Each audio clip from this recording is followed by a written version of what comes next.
All right, welcome to another episode of Key Biscayne Stories, where neighbors meet neighbors. We're doing a special series where we are interviewing the candidates for mayor for 2022. Today we have Joe Rasco. He was a village council member. He was one of the founding members of this beautiful village we have here today. He was also mayor from 1998 to 2002. He worked for Miami-Dade County as Director of Intergovernmental Affairs for 17 years. And he has been I'm sure, happy and proud Key Biscayner for 44 years. Joe Rasco, how are you doing today? I'm doing great, Alejandro. Thank you for joining us. Thanks for having me on here. So tell us, what is the best piece of advice you have ever been given? Okay, best piece of advice. My father always told me, Alejandro, to be true to myself, to never compromise my principles, and to do the right thing, even if it hurts a lot. How did you end up living in the Key? Okay, I ended up living in Key Biscayne because of love. My wife is a true Key rat. She's been living on the Keys since she was 5 years old. We met through mutual friends, and I had to spend a lot of time on the Key trying to convince her to date me. Thankfully, she accepted, and as they say, the rest is history. We married in 1978. We bought a condo here, and we haven't left since. What are the most important things for you in your life today? I think that's an easy answer for me. It's about faith, family, and friends, Alejandro. So, founding member, that must have been a pretty cool experience. Can you tell us a little bit about how that felt? How was that? So, in the late 80s, we started to look at this governance model, and a lot of us got involved in the pre-incorporation times. This is, like I said, late 80s, and we were fortunate enough to be able to move things forward. And in 1991, we had the first vote that pushed us forward towards incorporation. It was a momentous time. We had a great time doing it. It's like no other. You're in a creative environment. There's nothing like that experience that we had. Do you remember some of the reasons why you guys chose to incorporate at the time? Yeah, I think the level of service that we were getting was inadequate. The zoning issues that we didn't have control over. The fact that we had no facilities to speak of. So I think that those things definitely motivated us to push forward and to see if we could do better by doing it ourselves. I'm sure the rules or the steps for incorporation have changed over time. Yes, but can you give us a rough understanding of how that looks like? So nowadays the county does a comprehensive study to see, what kind of budget you would have and those kind of things. Back then that didn't really exist. So there was a group that was able to hire someone to do that study, and that study looked favorable to us, and that's how we started pushing forward. So as to your question about process, there's a vote to see if you want to go forward with incorporation. Then you have to write a charter. So you have to put some people to have a charter writing exercise. That charter then gets brought to the voters, and the voters approve or don't approve that charter. And then that gives you kind of like the ground rules of how do you proceed, how do you move forward. And that leads you to an election. And I was fortunate enough, as you mentioned, to be on that first council and got elected by the people to serve in that opening council that really began in 1992. So it would be appropriate for me to call you founding father of the village then. So that one should go on shirts. So tell me, what inspired you to run for mayor? What inspired me to run for mayor? I watched this island grow and flourish over the past 40 years. And I got to tell you, I'm honored to say that I contributed greatly to that. We have established a high quality of life here. And as your mayor, I will preserve and build further upon that. We've done great things for Key Biscayne, but now we're at a crossroads here. We're dealing with new sets of issues. But I understand the island. I understand our culture. I understand what the residents expect and deserve from us and our local government. I have the experience and I have the passion to tackle these issues and what I think is set us up for success. I care deeply about this community, Alejandro, and I have the time and I have the desire to do this mission fully. What are some of the issues that are most important for the Key right now? There are many issues, but I narrowed it to 5. Number 1, the Rickenbacker and Bear Cub Bridge. Number 2, street flooding, improving stormwater system and addressing sea level rise. Number 3, island traffic circulation, particularly Crandon Boulevard. Number 4, ensuring that our 2 public schools, the K-8 Center and the Mass Academy, are among the highest performing schools in South Florida. And last but certainly not least, crime prevention. Okay, so we have the Rickenbacker Causeway and the bridge. We have the street flooding. Then we have the traffic that we have here in the Key, public school improvements, K-8 and Mass, and then crime prevention. Right. Awesome. What are some of the ideas you have to try to tackle these issues? Okay, so let's start with the Rickenbacker and the Bear Cub.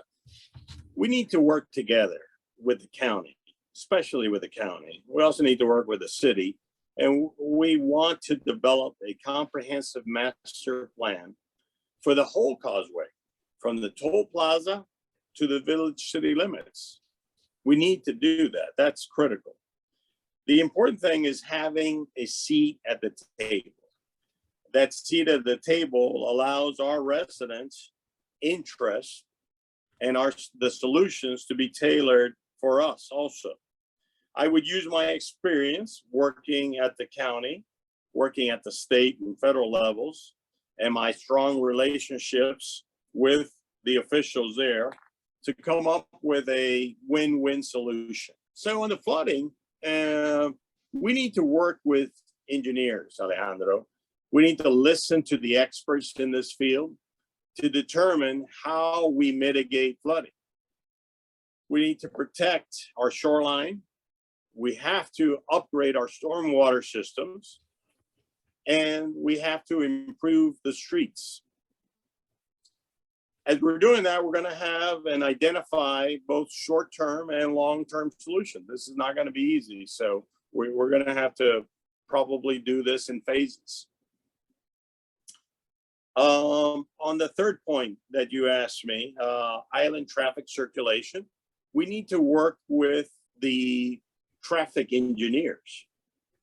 We need to analyze the traffic signals and crosswalks. We want to be able to collaborate with condos, and particularly important is Key Colony to improve that intersection, that light signal at Key Colony and Harbor Drive.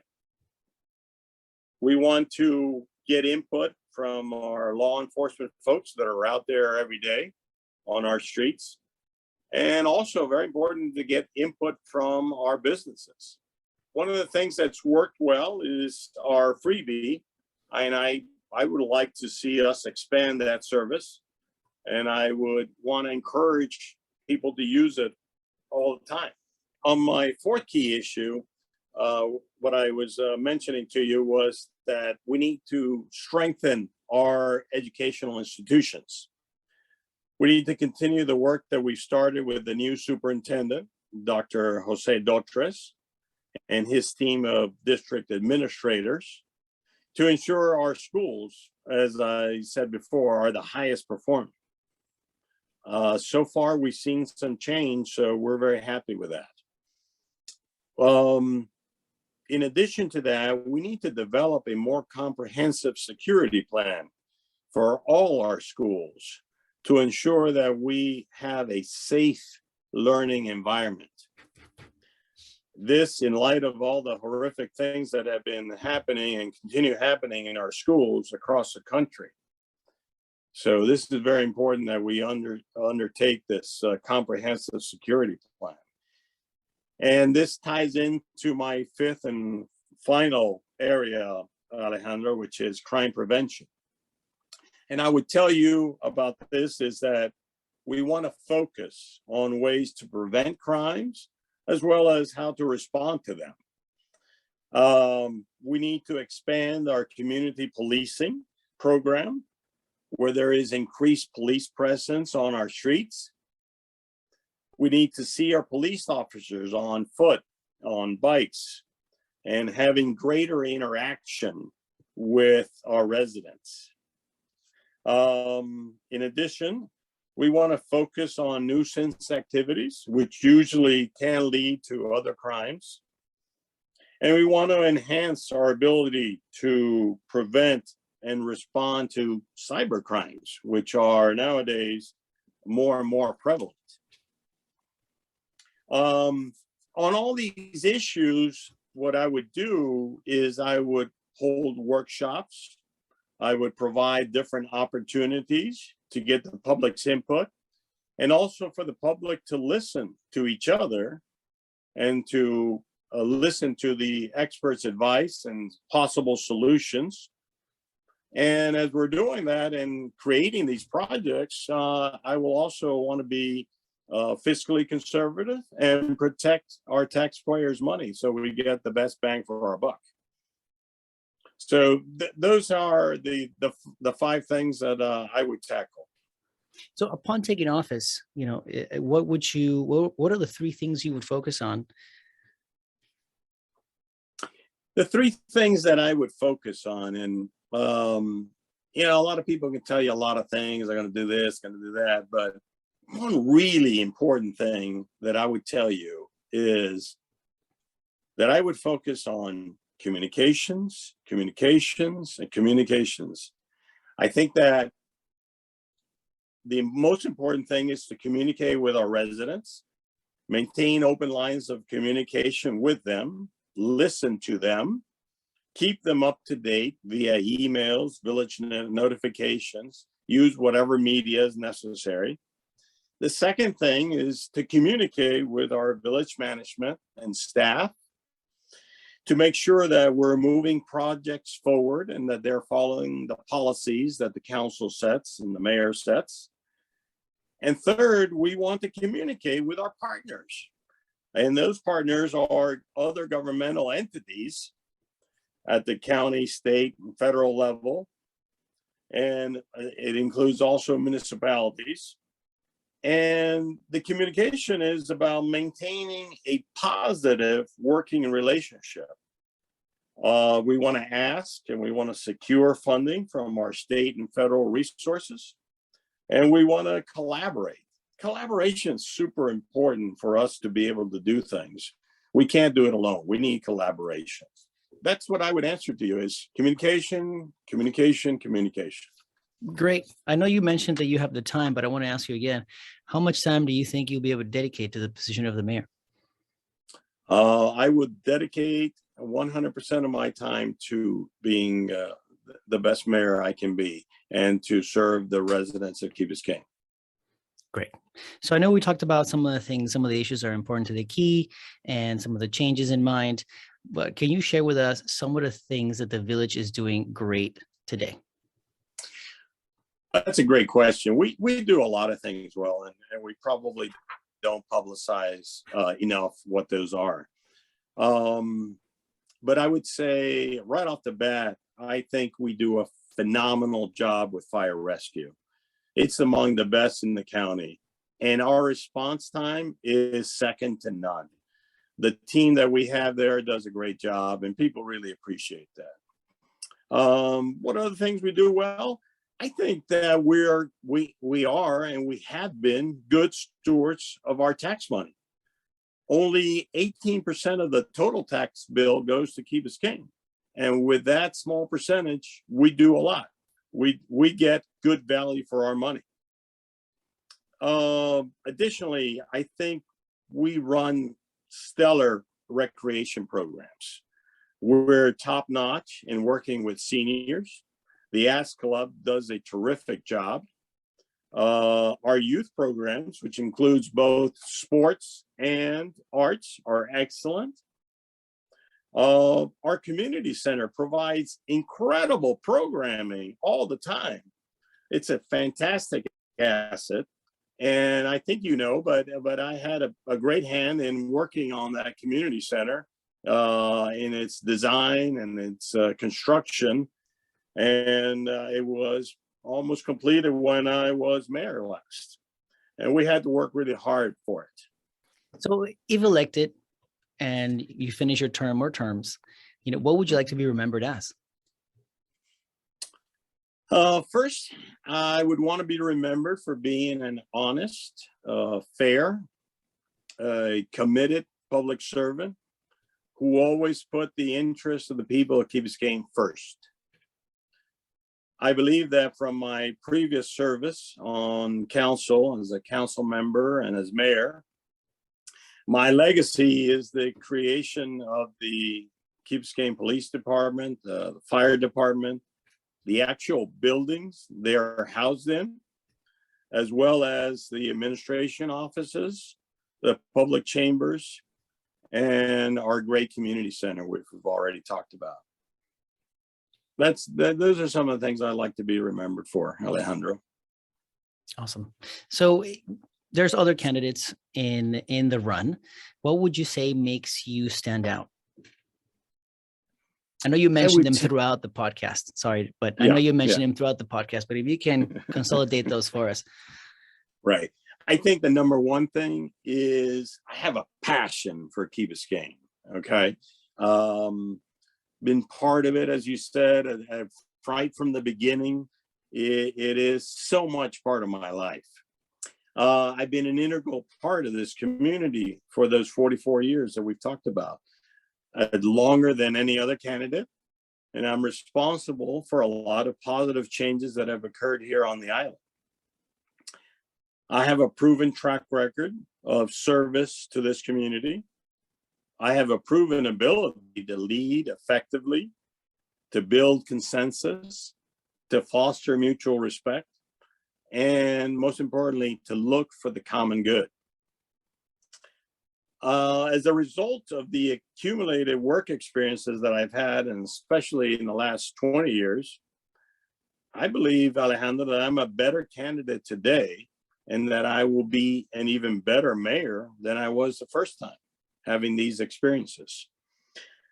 I've maintained strong working relationships, and I have a highly regarded reputation with municipal, county, state, federal officials.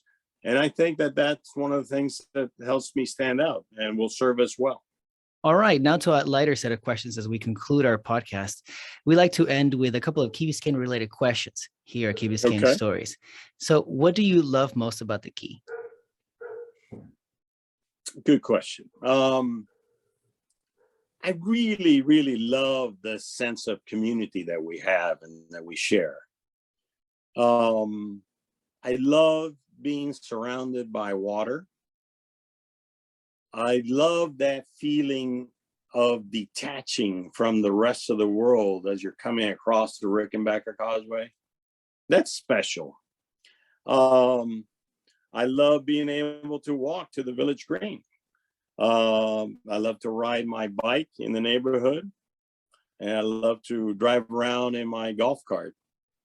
And one other thing, which is very unique, is I love our 4th of July parade. Coming up. It's Yep. coming up. We'll be there. So, and lastly, what would you say is a perfect weekend for you in the Key? I would say to you this, a perfect weekend would hopefully include a round of golf, okay, Saturday morning. Then go to the beach, spend hours at the beach, talking with people, walking on the beach. Perfect weekend also includes dinner at one of our great local restaurants. We love to go out to dinner here on the Key.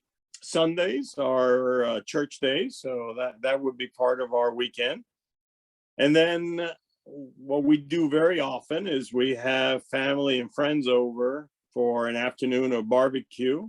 We'll probably jump in the pool with the kids. So those are some of my go-to things for a great weekend on Key Biscayne, and I've been doing it for many years, and we love it.